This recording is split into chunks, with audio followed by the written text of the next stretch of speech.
StraighTAllDay.com. Confidence to put yourself out there boldly and authentically, and the mental toughness to continue showing up, doing the work, putting yourself out there even when the success you've expected to achieve has yet to be achieved. And on top of all this, get a huge dose of personal initiative, which is the go-getter energy that moves any one of us, including yourself. It's going to make things happen instead of waiting for things to happen. And then we put all this together into a series of frameworks, approaches, insights, strategies, and techniques all underneath the umbrella of one unified philosophy. It's called Work on Your Game. My name is Dre Baldwin, also known as Dre All Day, and welcome to the show.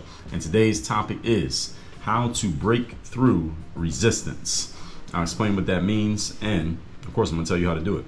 Before we get into that though, let me remind you all, or inform you if you're new, I have a daily motivation text I send out for free every single morning. This text is going to help you get your day started in a focused, sharp, and on-point state. If you would like to be those things and more, here's what you do. Text me at this number, 305-384-6894. And every morning when I send the daily motivation text out, because you are a member of my texting community, and only because of that reason, you're going to get this text straight to your phone every single morning, free of charge. You can even respond to any one of those texts. You'll be talking directly to me. And the other thing is, you're ready to work with me directly. Work on Your Game University is the only place that you can go to do it.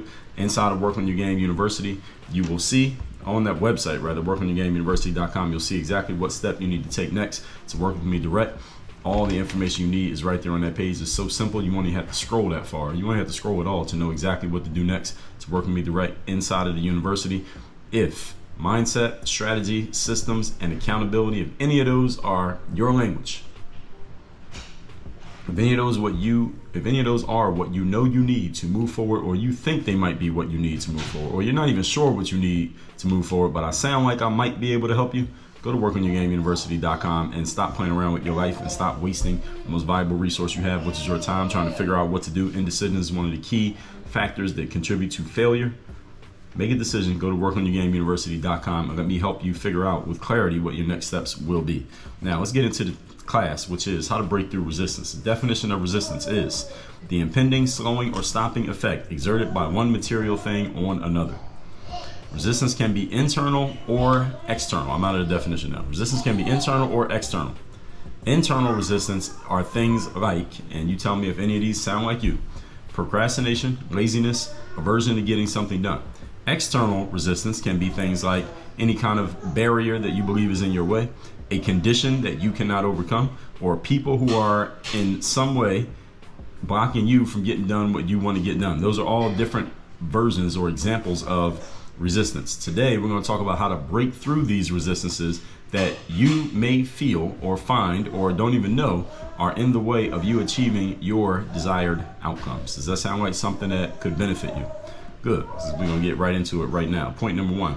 Topic once again is how to break through resistance. Number one, have a clear plan for what needs to be done. See, the reason why this matters for resistance, why does having a clear plan help you break through resistance, Dre? You may be wondering. Let me answer that question. First of all, when you have a clear plan, you reduce the amount of time you spend in decision making. It doesn't take long to make a decision when you have a clear plan. Why? Because the plan has already made the decision for you. You see, resistance, fear, procrastination, they all feed on the same food. They all like to eat the same thing. You know what they like to eat? Time. Resistance, fear, and procrastination all get bigger, stronger, and more formidable when given time to feed on. This is why when you procrastinate, you only feel like procrastinating even more. If you put something off for a week, it's easier to put it off for a month. You put it off for a month, it's easier to put it off for a year. When you allow resistance to get in your way, it's much easier to allow resistance to keep getting in your way or to stay in your way. It doesn't have to do it again, it just stays there. When you give time to fear, you're fearful about doing something, and you give yourself time to think about it, guess what happens? When you think about the fear that you already have in your way, all you do is become even more fearful, because fear grows when it's given time. See, if you want to starve fear and you want to kill fear, the most important thing you can do is not give it time and let it sit there and fester and give yourself more time to think about what you're already afraid of. Listen, you're afraid of something, thinking about it's not going to make you less afraid. Should I say that one again? If you're afraid of something, thinking about it is not going to make you less afraid. So what you need to do is stop giving it time and giving it its number one food that it allows it to feed and get bigger, all you're going to do is make the situation worse. And all you're going to do is put yourself even deeper in the hole of fear. And you're going to end up doing less than what you could have did, which usually ends up being nothing. And the fear still controls you, and you're still there stuck in the corner in the same space that you were before you quote unquote thought about it. The more you can speed up your execution, reduce delay, reduce indecision, make decisions faster, the less chance that resistance, fear, and procrastination can grow and become more formidable in your process. So anytime you give fear time or delay, or you can't make a decision, all it does is make the situation worse. All right, and that's why these things, fear, delay, indecision, these are all traits of failures. Napoleon Hill talked about this in Think and Grow Rich. He talks about the traits that lead to failure in life. He also talks about the principles that lead to success. And the ones that lead to failure, indecision is on the list. Fear is on the list. Not being able to make decisions, being slow to make decisions, adding time to situations. All of these things make you more, they bring you closer to, let's put it that way, closer to failure. So here's why all this matters. When you have a clear plan of action, you don't need to know the way. You never need to add time to a situation, and there are no decisions to be made, or you don't need to think about the way, let's say. There are no decisions to be made, so there's no way for you to be indecisive. See, indecision is out of the way. You banned it because you already made the decision. So you make a decision up front, then you don't have to worry about indecision getting in your way. This is why plans are metaphorically useless, but planning is priceless. I talked about this in episode number 2008. Plans are useless, planning is priceless. The reason why this is the case is because most of our plans do not go the way that we expected them to go. Your plan is not going to go the way that you thought it was going to go, no matter how meticulously you plan something out. But the time that you spend planning is actually very valuable. Why? Because when you're planning, what are you doing? You're thinking about how things are going to go. And because you thought it out ahead of time, it makes it much easier to execute when it's time to actually get moving. That's why planning is priceless. Because all planning is the forethought that you give to your actions. Can we agree that when someone thinks about their actions before they take them, they usually make smarter decisions? Can you agree that that happens with you as well? All right, that's why planning is valuable. But plans, things ain't going to go the way you expect them to go, but you should still take time to plan. You get it? Point number 2. Today's topic, once again, is how to break through resistance. Number 2, build momentum. What is momentum? I talked about momentum. Let me see what episode that was. That was episode number 1324, how to create and maintain momentum. Building momentum builds on the fact that you have taken time to plan and think about how things are going to go. So this is assuming that you have done the planning work. Okay, so you need to do step 1 to do step 2. Even if you end up not being 100% correct, which you won't. No matter how deeply you plan, you will not be 100% correct. No matter how smart you are, no matter how many times you've seen this before, your plans will not be 100% accurate. While there is value in getting the biggest things done, like the big domino we talked about before, big domino idea is what is the biggest thing that you need to get done that would make the entire situation a winner for you, whatever that is. There is a benefit to getting the biggest thing done. Sometimes you can't do the biggest thing immediately. So what you can do instead is utilize the small stuff to at least get yourself moving in the right direction. So for example, if you look at your email inbox and you have 5 items in that inbox that will take 6 minutes for you to clear all 5 of them, then you can do that and grab yourself a small win and start building some momentum that you knocked out at least those 5 emails. The key is, if it's 6 minutes of emails, 6 minutes worth of emails that you need to take care of, it should take you 6 minutes, not 16, not 35. And this can only happen if you have thought ahead of time of what needs to be done and how much time it should take, and then you must have the discipline to actually hold yourself accountable to actually executing in the time that you have given yourself to execute, not taking longer, not adding time to the situation. So you see how all this stuff connects? No delay, no adding time to the situation. Don't allow things to take as much time as you allow it to take. All right, that's Parkinson's law. A task will expand or contract based on the amount of time given to complete the task. Give yourself less time, you will take less time. But you have to actually hold yourself accountable to that time, not just saying it so because it feels good and then taking as much time as you want. Don't say, I'm gonna give myself 5 minutes, then it takes you 10 minutes. Now, how do you make all this work? This is the value of coaching.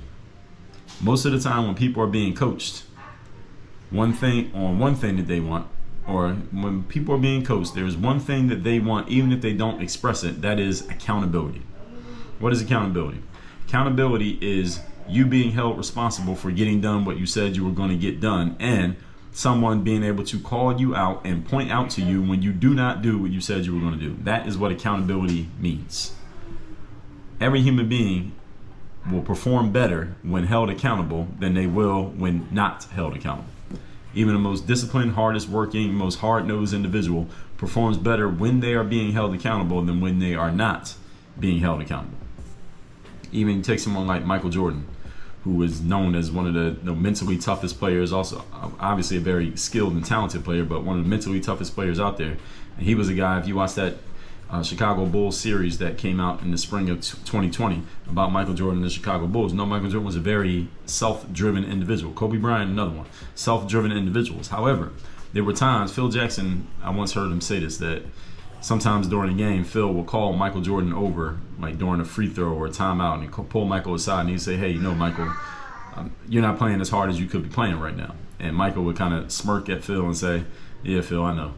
And then Michael would just go on his run and just start dominating the game right after Phil Jackson said that to him. That's accountability. Even though Phil Jackson, he didn't have to scream at Michael Jordan. He didn't have to figure out some magic trick, some Jedi mind trick to motivate Michael Jordan. He still was holding him accountable by just pointing out to him what maybe Michael really did know that. And then Michael was very self-accountable. He had very few accountability gaps. And if you're not familiar with the concept of accountability gaps, well, let me help you out, because I talked about that in episode 765, closing your accountability gaps. Michael still could use some accountability. And any of you who know Michael Jordan's story well, you know that he was coached at North Carolina, University of North Carolina, by the legendary Dean Smith, who was a guy who was very big on accountability, and he was a guy who was very big on fundamentals and players playing the game the right way. And it was always a joke that was said about Dean Smith. He was the only guy who would ever hold Michael Jordan under 20 points, right? Because his system was not about just give Michael the ball, let him do whatever he wanted. Now, when he got to the NBA, Michael started doing that, but in college he didn't. The whole point being, Michael knew what it felt like to be held accountable. He had been coached a lot, growing up in his life and sports at home, and then when he got to the NBA, he was able to hold himself accountable. The whole point is everybody needs to be held accountable on some level. Okay? So we all can use accountability. This is why everybody should have a coach. All your favorite athletes have coaches, so why don't you? So holding you accountable for things you said you would get done, and not just getting them done, but getting them done in a specific time frame. This is another aspect of accountability. So you said you were going to do this thing, but you didn't say you're going to do it when you get around to it. You're going to do it today. Not next week, not tomorrow, no, today. That's accountability. Remember that our time is our most valuable resource, folks. So when you're being held accountable, there should be a time frame attached to the accountability at all times. All right, time is not to be used frivolously. Point number 3. Today's topic, once again, is how to break through resistance. Number 3, step up your energy. One easy way, I mean, I say easy, one simple way to break through resistance is to step your energy up. Energy is, mechanically speaking, by mechanical definition, energy is the capacity to do work. Remember that most communication is nonverbal, folks. Meaning the energy with which you communicate plays a bigger role than the actual words that you use when you communicate. You come into Work on Your Game University, you're going to get a lot of this. In my coaching calls, I talk about this a lot with people, especially those of you who are in sales, and all of us are in sales on some level. I talk a lot with people about communication. How are you communicating? Not what you say, but how you say it. It plays a huge role in how your words come across. When Napoleon Hill, for example, the author of Think and Grow Rich, when he met with Andrew Carnegie and the fateful meeting that led to the book Think and Grow Rich, if you don't know that story, go look up some of Napoleon Hill's lectures. You can find them free on the internet these days. YouTube, they're on your favorite streaming services as well. Audible, Amazon streaming, Apple Music, Spotify, and of course on YouTube. You can find all of Napoleon Hill's, a lot of his old lectures. But when he first went to meet with Andrew Carnegie, he was, I think he was going there maybe to ask for a job or something like that. I believe that's what the story was. And Andrew Carnegie said to him, well, look, here's the job I'll offer you. I want you to take the next several years and I want you to basically put together a philosophy of success. I want you to talk to a whole bunch of the most successful people known to man these days in the United States. Andrew Carnegie was very successful at this point. He was a steel magnate. He said, I will introduce you to them myself. So they'll take the meeting because you came recommended by me. I want you to meet with these people, Interview them on what made them successful, and I want you to compile all of that and kind of make a project out of this whole thing. And Napoleon Hill accepted, and this project became Think and Grow Rich. So when they met and Andrew Carnegie proposed this idea to Napoleon Hill, he asked Napoleon if he would be willing to do this, with the caveat that, here's the key, because some of you might say, hey, I would do that too. One of the most successful people in the world who made a lot of money offered me a job to go compile the frameworks and the philosophy of success of the most successful people alive today, and I got letters of recommendation from this very successful guy, and I got to meet with all these other successful people. I'll be willing to do that too. It's like a book deal, right? Kind of. Let me tell you how it wasn't like a book deal. Because here was the caveat that Andrew Carnegie said to Napoleon Hill. Now, you ask yourself if you would still say yes after I tell you the rest of it. Here's the rest of the story. Andrew Carnegie said, this may take you 10 plus years to get done, and you shall receive no compensation. I.e., you ain't getting paid to do this. You may have to take out some jobs in order to take care of yourself while you're in the process of compiling this philosophy of success. I am not paying you. They're not going to pay you. Nobody's going to pay you. This was the offer that Napoleon Hill was given by Andrew Carnegie. Would you be willing to work for several years without pay to formulate this philosophy for success? Napoleon Hill answered the question that he was willing to do so. And here's what Andrew Carnegie said to him when Napoleon answered in the affirmative. Carnegie said, I don't just like what you said, but I like how you said it. I gave you that whole anecdote just to give you that part. I don't just like what you said, but how you said it. In other words, Andrew Carnegie bought into Napoleon Hill's energy, not his words, his energy, and the rest became history. Anytime you find yourself at a disadvantage in terms of your resume, meaning your competition has a longer resume than you, or in terms of facts, maybe people just have better stats on their side than you have on your side, and you're trying to sell yourself against them, or an irrational measure of your ability. Someone has just proven more with their ability than you have proven with your ability, but you got to figure out a way to beat them. Here's what you do. Make up in energy what you lack in logic. Make up in energy what you lack in logic. Let me tell you why this works and why this is a useful formula that you can use pretty much anywhere you go in life. Because human beings are more apt to being persuaded by energy than we are to being persuaded by facts and logic. Every human being listening to me right now, energy persuades you more than logic and facts persuade you. It is not that logic and facts don't matter. They do matter. But if you want to move someone to action, you want to get someone off of their ass, you want to get someone from doing nothing to doing something, you need to get them to change their energy state. You need to get them to change their energetic state. That moves them to action. But logic and facts give them a logical reason and a rationalization for why they move themselves to action. Because they just said, I got excited, that's why I moved. Most people won't say that. They'll give you the logical explanation for why it makes sense for them to do it. So that's why you need the logic and the facts. That goes on the back end, but the energy goes on the front end. Everybody got that? If you want to be good in sales, you need to understand that, and you need to not only understand it, but you need to know how to use it effectively. If you want to learn how to better do that, I'm going to tell you in 2 minutes exactly how to do it. So let me recap my class first, then I'll tell you how to do it. Hold that thought. Today's topic is how to break through resistance, defined as the impending slowing or stopping effect exerted by one material thing on another. Resistance can be internal or external. It can be your own procrastination. It can be a barrier or condition that is in your way. How do you do it? Number one, have a clear plan for what needs to be done. This reduces the time spent in decision making.